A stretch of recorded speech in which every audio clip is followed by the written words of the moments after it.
අයියේ අර එන්වන් වීදියේ අංක 99 ගෙදරට යන්නේ කොහොමද? මම වීදි පහන් කණුවක් යට රෑ කඩයක් දාගෙන ඉඳපු මට වඩා අවුරුදු කිහිපයක් වැඩිමල් යැයි සිටිය හැකි මිනිසාගෙන් මා අසන්නට වූයේ ලිපිනය ලියා තිබූ කඩදාසි කැබැල්ලද රැගෙන නගරය පුරාම කරක් ගසා අවසානයේ හෙම්බත් වී සිටියෙහිනි. හරියටම කියන්න බෑ මල්ලි. මෙතන ඉඳන් තව හැතැම්ම දෙකක් විතර ගියාම හන්දියක් හම්බ වෙනවා. එතනින් අහන්න මල්ලි. ඒ හරිය තමා 50 ඉඳන් 100 වෙනකම් අංක තියෙන ගෙවල් තියෙන්නේ. හැතැම්ම දෙකක් අයියේ. රෑ පුරාම ඇවිද සිටි මට තවත් අඩියක් හෝ ඔසවා ඒ දුරත් ඇවිද යාම නම් හීනයක් මෙන් විය. කරුම කෝට්ටේ පරක්කු නොවුනා නම් මට ඇහ කන පේන වේලාවේ බණ්ඩාරවෙල සිට පැමිණීමට තිබූ බව සිතෙන සෑම විටම රට කරන උන්ගේ මව්වරුන් සිහි වූයේ නිතතින්මය. අයියේ ඊල් එකක්වත් නැද්දායේ හොයාගන්න. මේ පාන්දර කොහෙද මල්ලි වී. ඔය යන ටික ඉතින් පයින් තමා යන්න වෙන්නේ. නිරුස්සනා ස්වරයෙන් ඔහු පවසන්නට වූයේ මා ඇසුවේ මොනතරම් මෝඩ පැනයක්ද කියන්නක් මෙනි. ඔහුගේ වදනින් මගේ අවසන් බලාපොරොත්තුවද උපන්ගේ දියවෙලා යන්නට වූයේ ජීවිතේ කටුක සහ අමිහිරි බව මොහොතකට පසක් කර දෙමිනි. තවත් කලහෙක්කක් නොවූයෙන් කකුල් දෙකට වාරු දී එල්ලගෙන පැමිණි බෑගයද යලි කරට දමාගත් මා මිනිසා පෙන් වූ දිශාවට සෙමින් ඇවිද යන්න වූයේ බිමට එළිය වැටෙන්න මත්තෙන් හෝ මේ බෝඩින් කාමරය හොයාගත යුතු හිමි. අතේ බැඳපු ඔරලෝසුවේ වෙලාව පාන්දර 12 ඉතිහ සටහන් වී තිබිණි. මා පැයකට වඩා වැඩි කාලයක් රවුම් ගසමින් රස්තියාදූ වී ඇති බවට එය හොඳම සාක්ෂියක් විය. අඩ හෝරාවකට වඩා ගත වූ ගමනකින් පසු මා මංසැන්දියක් අසලට පැමිණ සිටියෙමි. එතැනින් මොන පැත්තට හැරෙන්දෝ යන්න තීරණය කිරීමට මට මොහොතක් ගත විය.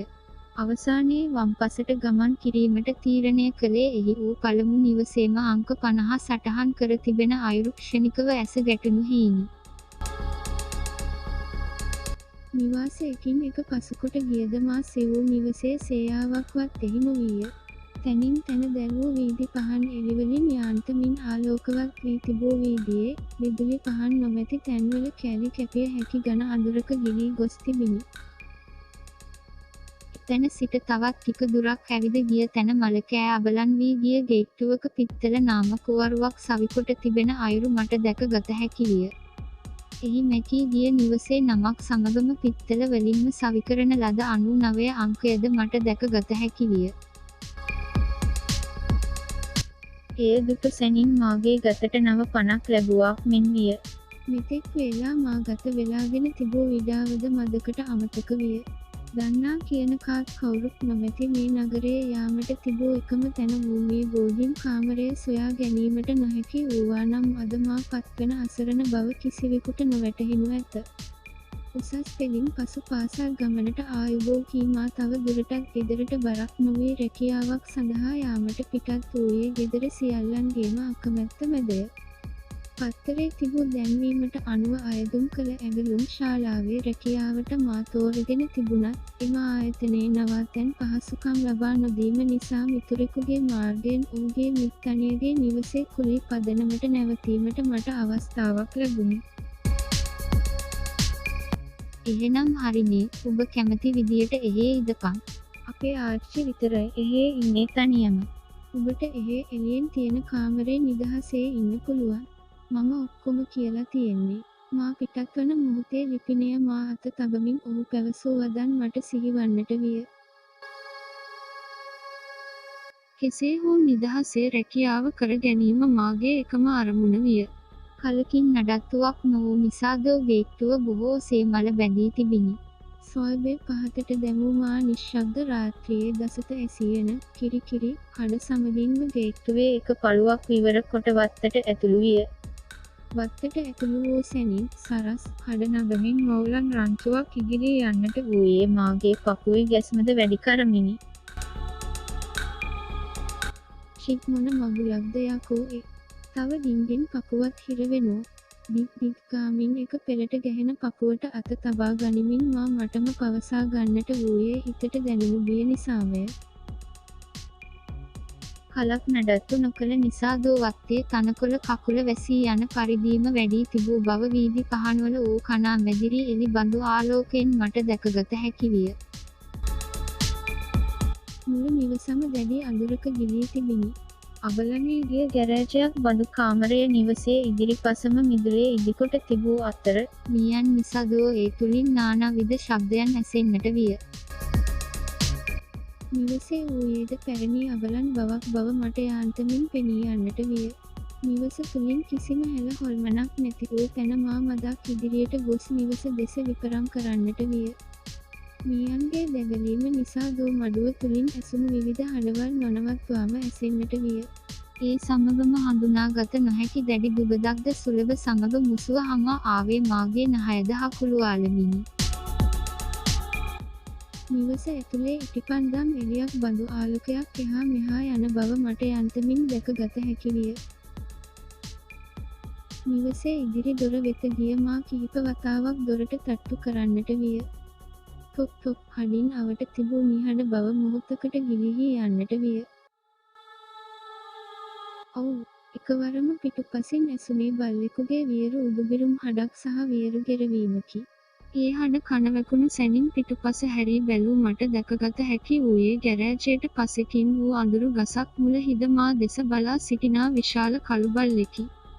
ඌගේ දෙනෙත් ගිනිබෝල මෙන් රත් පැහැයෙන් දිදුලන්නට වූ අතර එහි වූයේ අනුකම්පා විරහිත වියරුවකි. දිගට වැඩුණු කළු පැහැලෝමයන්ගෙන් මුළු සිරුරම වැසී තිබිණි. පිහිතල මෙන් මුවහත් කහ පැහැ තැනින් තැන රුධිරය රැඳුන් දත්පෙළ විලිස්සමින් වූ සෙමින් මා දෙසට ඇවිද එන්නේ ගොදුරක් දැහැ ගැනීමට සැරසෙන වෘකයෙකු මෙනි.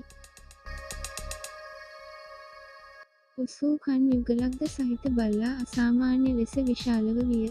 ඌ මා දෙස මොහොතක් බලා සිට නැවතත් වියරුවෙන් බුරන්නට වූයේ නිහඬ රාත්‍රිය දෙවනක් කරමිනි. දේයනේ මේ කොහෙන් ආපු බල්ලෙක්ද? මටත් හොඳ පාඩම් හොයන්නේ බලන්නේ නැතුව ඇතුළට ආවට. ෂි, දන්නා කල සිටන් බල්ලන්ට තිබූ අසීමිත බය මේ මොහොතේ මගේ කේශාන්තයේ සිට පාදාන්තය දක්වාම දිවෙන්නට විය. මාවට පිට බලන්නට වූයේ බලු කඩියක් බිය කිරීමට කොළු කැබැල්ලක් හෝ සොයා ගැනීමටය. රතු පැහැයෙන් දිසූ බල්ලාගේ දෑස් වියරු වැටි තිබිණි. වියරුවෙන් මෙන් බුරමින් මා දෙසට පැමිණි බලු තඩියා එකවරම හිටි තැනම නතර වී යමකට බියවීමෙන් ආපසු හැරී දිව ගොස් අඳුරු මුල්ලක සැඟවී යන්නට වූයේ යමකට බිය වූ මොහොතක මෙන් සිහින් කිදිරිල්ලක්ද සමගිනි. ඌට මොකද්ද වුනේ එකපාර? සිතට ආසිතුවිල්ල නිතැතින්ම වචන වූයේ සිදු වූ දෙය මටද සිතාගත නොහැකි වූ හීනි. ප්ලීස්, එකවරම මාගේ පිටුපසින් වූ මලකෑ අසව සහිත ලී දොර විවර වූයේ නිහඬ බව බිඳ දමා කර්කශ වූ මහා හඬක් නගමිනි. ඒ මොහොත වන විට විඩාව නිසා මා හෙම්බත්ව සිටි අතර වේලාව පාන්දර 1ද පසු වී තිබුණි. නිවස තුලින් පියවර හඬකට සමාන හඬක් ඇසෙන්නට වූයෙන් මා විවර වූ දොරින් නිවසට ඇතුළු විය. ආච්චි, ආච්චි, ඉන්නවද?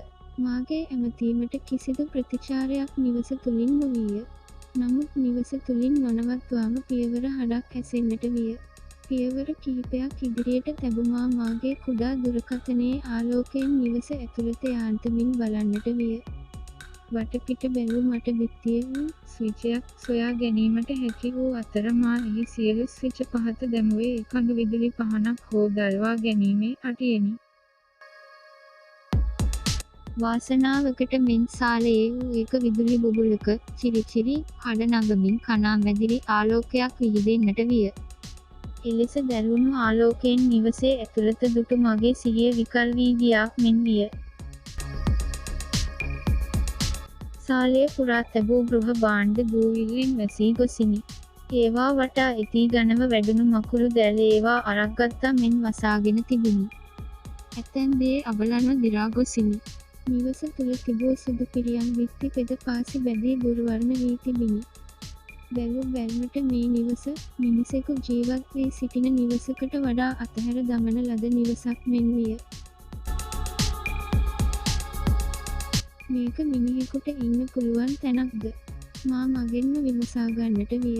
එකවරම චිරිස් ගා දැලුණු එකම විදුලි බුබුලත් මොහොතකට නිවී යන්නට වූ අතර ඒ සමගම මාගේ පසුපසින් ඇසී නොඇසෙන ගණනින් පියවර හඩක් ඇදී යන්නට විය. සිදු වූ සියල්ල මට නුහුරුය. නුපුරුදුය. ගතද දහඩියෙන් පෙදී ගොස් තිබූ අතර විඩාව නිසා මුළු ගතම දුර්වල වී ඇත. මේ සිදුවන අසාමාන්‍ය සිදුවීම් නිසා මගේ හිතද අසීමිත බියකින් වෙලී ගොස් තිබිණි. සැනින් පිටුපස හැරී බැලූ මට දැක ගත හැකි වූයේ මා පසුකොට ඇවිද යන අඳුරු ඡායාවකි. මගේ හදවත තප්පරයට වාරසිය ගානක් මෙන් නොනවත්වාම ගැහෙන්නට විය. කිසිත් නොදොඩා පිටුපසින් පියවර තබන්නේ නිවසේ සිටිනවා යැයි පැවසුව ආච්චිවත්ත. අතොරක් නැතිව හිතට දැනෙන පැනයන්ද සමගින් සිත නොහඳුනන බියකින් වෙලී ගොස් තිබිණි. මෙතෙක් වේලා විසන්ධි වී තිබූ විදුලි බුබුල එකවරම දැල්වෙන්න වූයේ සියුම් ආලෝක ධාරාවකින් ආලින්දයම එළිය කරමිනි.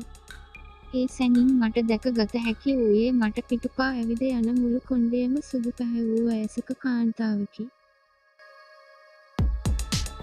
මට පිටුපසින් අඩි කිහිපයක් ඇවිද ගිය ඇය මට ඉදිරියෙන් රූපවාහිනියට මුහුණලා තබා තිබූ ඇදි පුටුවේ හිඳගන්නට විය.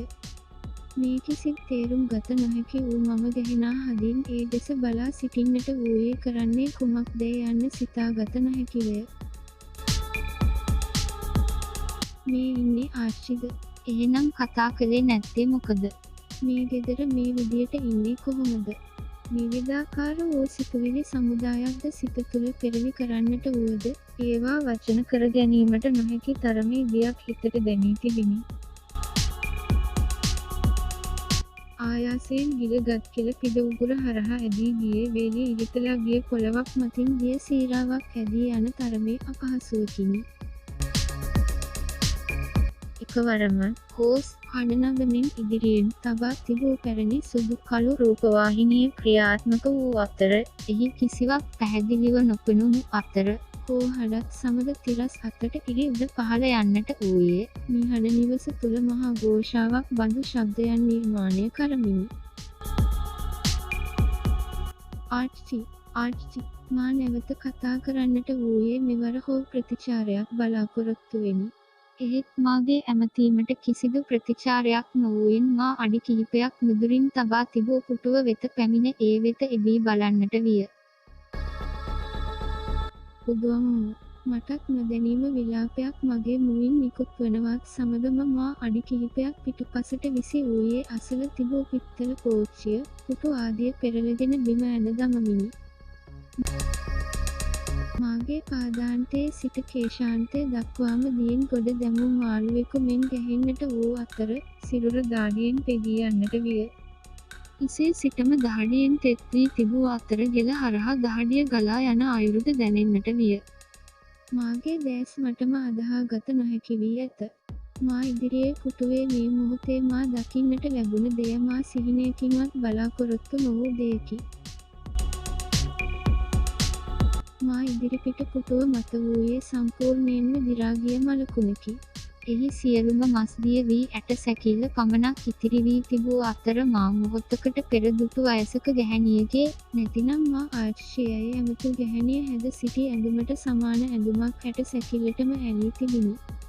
එහි බොහෝ තැන් ඉරී වැරහැලි වී තිබූ අතර අඩක් පමණක් ඉතිරිව තිබූ කෙස් වැටිය හිස් කබලට යාන්තමින් සවි වී තිබිණි. ඒ නිදහස් වෙමින් පැවති කෙස් වැටිය දරාගෙන සිටි හිස් කබල යාන්තමින් පසකට ඇලවී තිබූ අතර මුවද විවර වී තිබිණි. ඊන් මලකුණ තවත් විරූපී මෙන්ම වියරු ස්වභාවයක් ගෙන තිබිණි. පුටුව අසලම තේ පෝච්චියක්, කෝප්ප දෙකක් මෙන්ම මලබැදී දුර්වර්ණ වී ගිය දිගු පිහියක්ද බිම වැටී තිබිණි. ඉතිපිසෝ භගවා අරහං.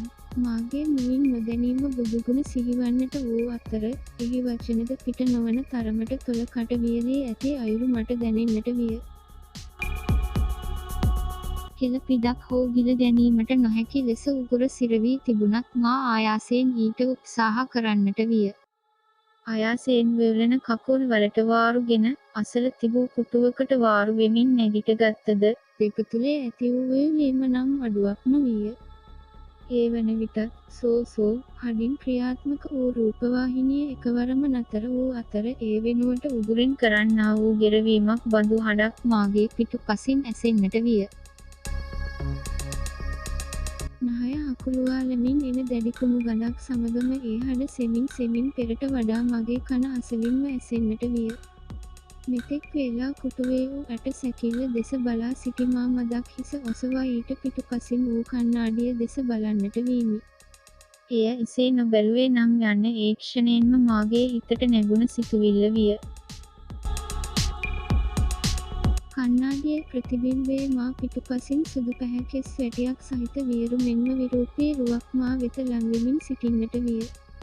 ඒ සැනින් පිටුපස හැරී බැලූ මට දකින්නට වූයේ ජීවිතයේ කිසිදාක නොදුටු තරමේ අප්‍රසන්න මෙන්ම වියරු දසුනක් විය. මුහුණේ අඩක් රුධිරයෙන් වැසී ගිය එක ඇසක ඇස් කුහරයක් පමණක් සහිත සුදු කෙස් වැටියකින් මුළු මුහුණම වැසී තිබූ ගැහැණියකගේ රුවක් මා දෙස සෙමින් ඇවිද එන්නට විය. මුළු සිරුරම කුණු වී ගිය කලක මෙන් සිරුරේ සෑම තැනකම ඉහද පණුවන් වැగిරෙමින් සිටි අතර මුහුණේ වූ ඇස් කුහරයෙන් රුධිරයත් සමගම ඉහද පණුවන්ද මුහුණ පුරා රූට වැටෙමින් තිබිණි. වියරු වූ යක්ෂණයක් බඳු වූ ඒ ගැහැණියගේ වමත වියරුවෙන් මෙන් ඉදිරියට දිගු කොටගෙන සිටි අතර එහි ඇගිලි වල මස්දිය වී ඇට මතුවී තිබිණි. අනෙක් අතෙහි රුධිරයෙන් පෙගී ගොස් තිබූ අතර මා මොහොතකට පෙර දුටු පිහිය අත රැඳී තිබුණි. ඊළඟට එය රුධිරයෙන් නහවාලන අවස්ථාව එළබෙන්නේ මට බව මාහට ඉවෙන් දැනෙන්නට වූයෙන් දෙකකුලට වෙරගෙන අඩියට දෙකට මා නිවසෙන් එළියට පැන ගේට්ටුව දෙසට දුවන්නට විය. අඩි කිහිපයක් දුව ගිය මා යමක පය පැටලි බිම ඇද වැටුනේ මගේ කරේ මෙතෙක් වේලා රැඳී තිබූ මගේ ගමන් මල්ලද පසෙකට විසි කරමිනි. ඇද වැටීම නිසා කකුල් මෙන්ම දෑතද තුවාල වී ඇති බව මට දැනුනේ ඒවයින් දැනුන දැඩි වේදනාව නිසාමය. යන්තමින් කකුලට වෙරගෙන නැගිටිමට උත්සාහ දරද්දි මාගේ කකුලේ පැටලුනේ කුමක්ද යන්න මට ඇස්කොනකින් මෙන් දැක ගත හැකි විය. ඒ මා මේ නිවසට ඇතුළුවන මොහොතේ මා වෙත පැමිණි වියරු බලු තඩියාගේ කුණුවේ ඉදිමී ගිය මලකුණයි. කුණුවේ පණුවන් ගසමින් තිබූ මලකුණෙන් දැඩි දුගඳක් පිටවන්නට වූ අතර මූ මියගොස් නම් මොහොතකට පෙර මා වෙත වියරුවෙන් බුරන්නට වූයේ වියරු වැටි සිටි සුනක ආත්මයක්ද. දෙයනේ මේක හොල්මන් ගුහාවක්. යක්ෂණියෝ මැරිච්ච බල්ලන්ගේ ආත්ම පිරුණු හමුසොහොනක්. දෙයනේ මට උදව් කරන්න.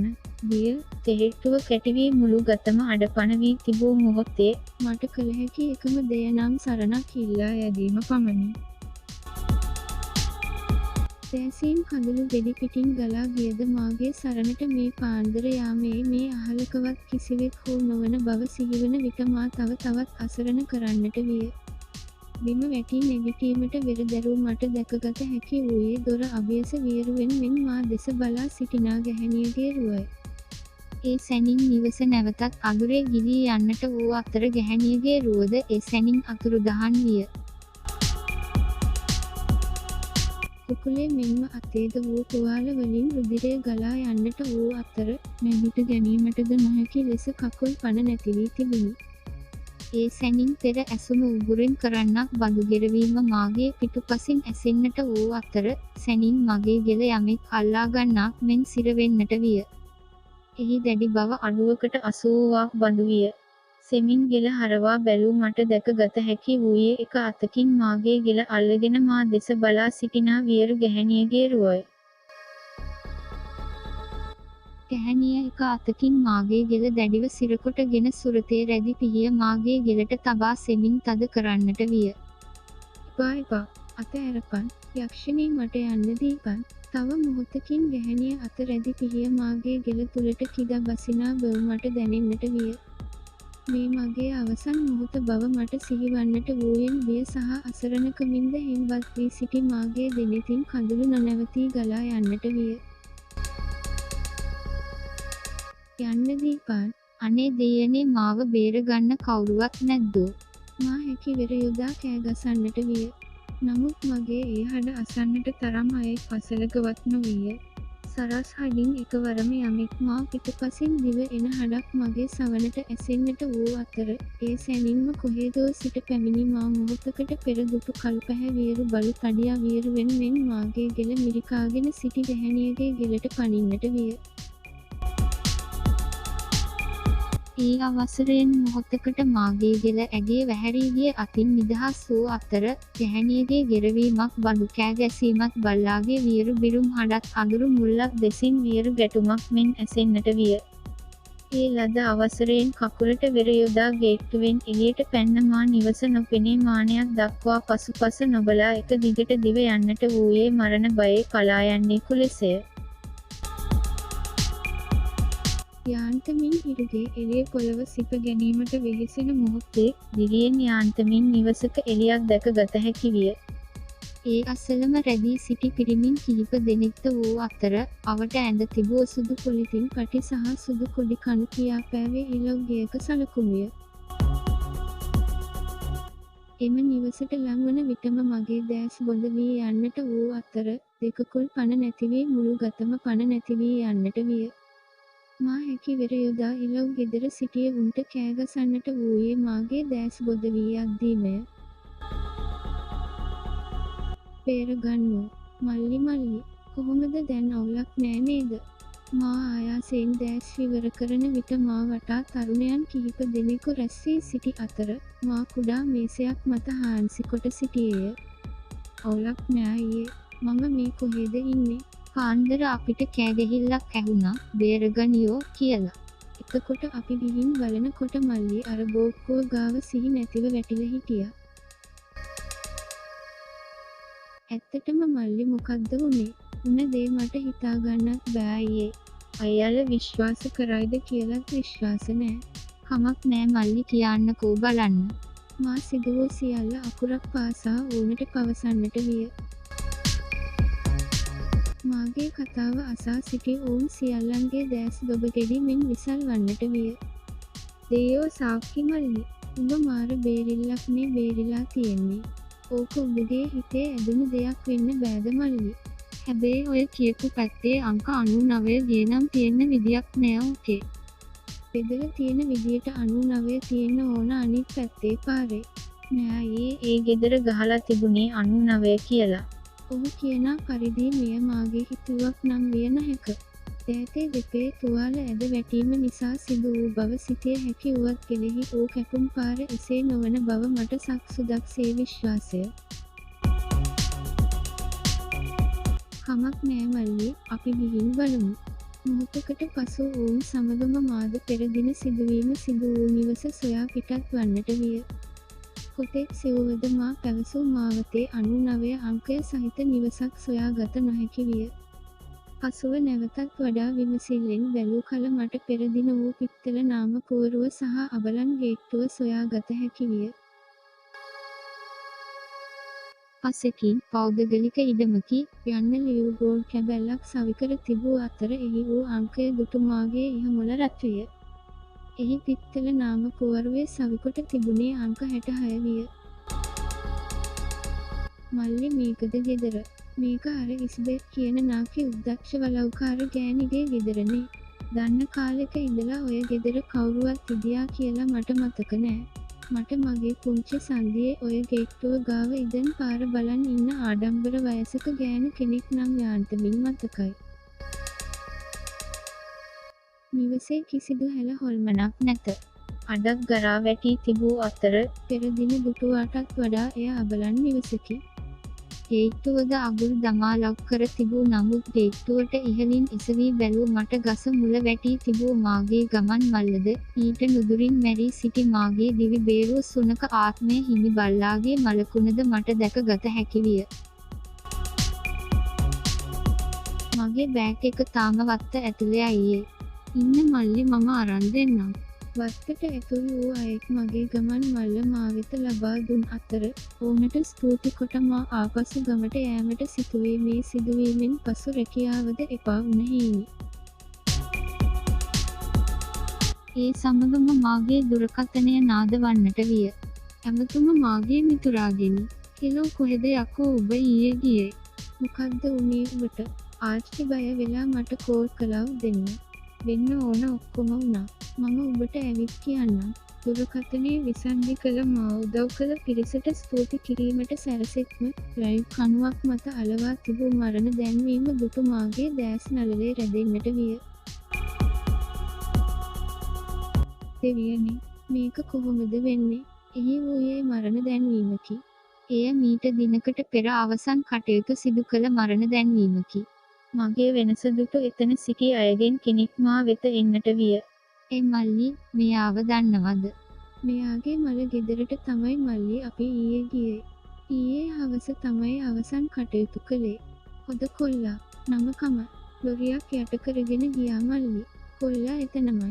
ටවුමේ බස් හෝල් එක ළඟ තමයි කඩේ තිබුණේ. එහෙමද? මම දන්නේ අයියේ එහෙනම්. බොහොම ස්තුතියි.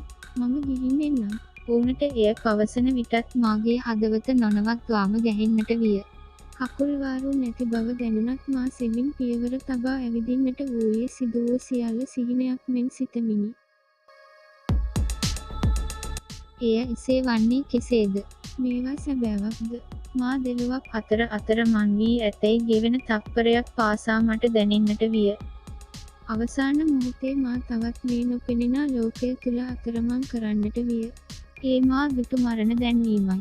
ඒ මරණ දැන්වීමේ ඌයේ වෙනකෙකු නොව මා මෙහි පැමිණි මොහොතේ මා හට මඟ කියූ රෑ කඩේ වැඩ කළ මිනිසාය.